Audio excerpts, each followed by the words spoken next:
term OCD has become a casual acronym for perfectionist or neat, something very different from the stark reality of the mental health disorder.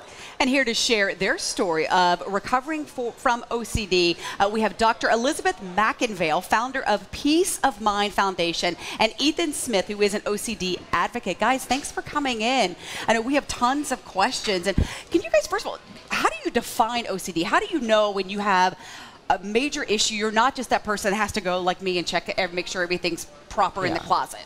Yeah, great question. So there's a big difference between having OCD tendencies and having obsessive compulsive disorder, right? So most people have OCD tendencies. You have a big meeting the next morning, you set your alarm clock, but you check it one more time to make sure it's really set, or you don't like wrinkles in your sheets. But when is it interfering with your life? When is it starting to interfere with daily functioning?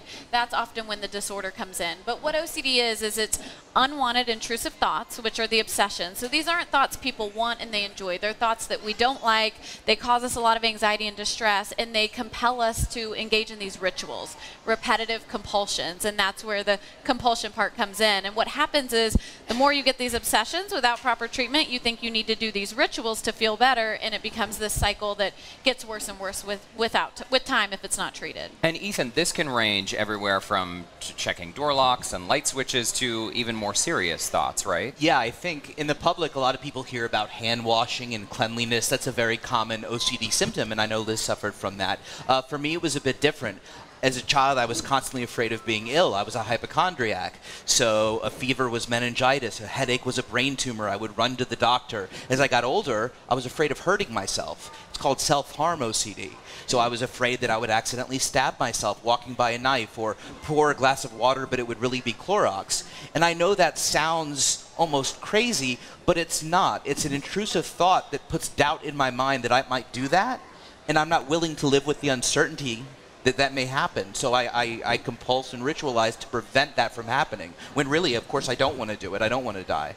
So within the disorder, though, it can change. It can change from the hand washing to something else. So Ethan, can you talk about your treatment? Because both of you, were both diagnosed, I guess, at a fairly young age in life. Ethan, because you had a point where you were flat out knocked out of the world. Yeah, and I think people don't realize how debilitating. I mean, this is a mental illness that becomes physically debilitating, and that's so important to stress.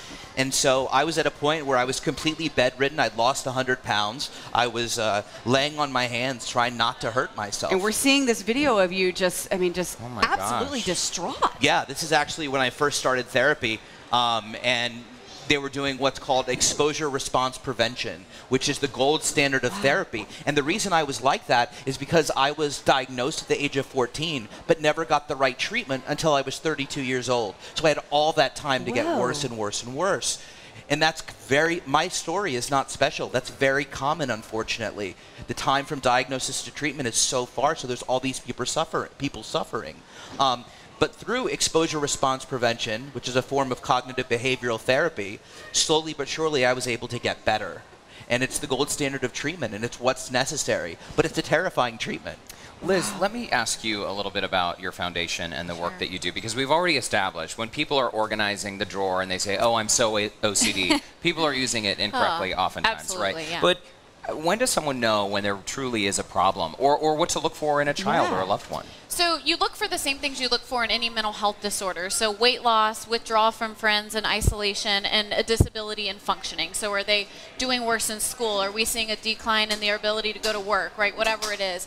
But I think the big difference, and you hit the nail on the head, is that society has perceived OCD as something that OCD is not, right? That, oh, she's so OCD about her desk or her closet or her fridge. And that's not OCD, because often those individuals, although it may be annoying to people around them, they get pleasure in it. They feel good at the outcome.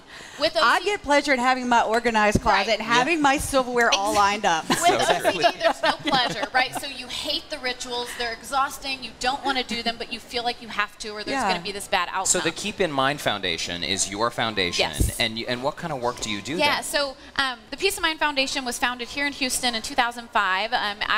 After really suffering and struggling for a long time like Ethan to find treatment, I wanted to develop a foundation that we could help people. So we do advocacy, research, and support, lots of education, but our biggest thing is we help connect people with the right therapist. So many people with OCD are going to therapists who don't know how to properly treat them. And so we do what we can, whether you have financial barriers or there's stigma, whatever it is that's stopping you from seeking treatment, to help get you that appropriate care. Is there a certain type of person that might be more susceptible to OCD, say a more creative person or a more logical person? There's not anyone who's more susceptible, but people with OCD do have a little bit of differences than other people. Ethan can describe those three things. Yeah, people with OCD tend to be one of three. Oh, actually, all of these three things. They tend to have above average intelligence. I'm not bragging myself. This is just fact. They tend to be above average creativity. And they tend to have a larger imagination. And it's those three qualities that OCD preys upon. And the more it preys upon those qualities, the worse the OCD is. Just like mine. My imagination was running wild. Yeah. Oh, What's wow. the event that's going on tonight? There's an OCD event happening here. There is. So it's National OCD Week. So we are kind of traveling the country. We're both national spokespeople for the International OCD Foundation. And we'll be in Houston today and tomorrow. So tonight it is a free event at the Council of Recovery. And it is going to be from 6 to 8 p.m. From 5 p.m. to 6 is registration.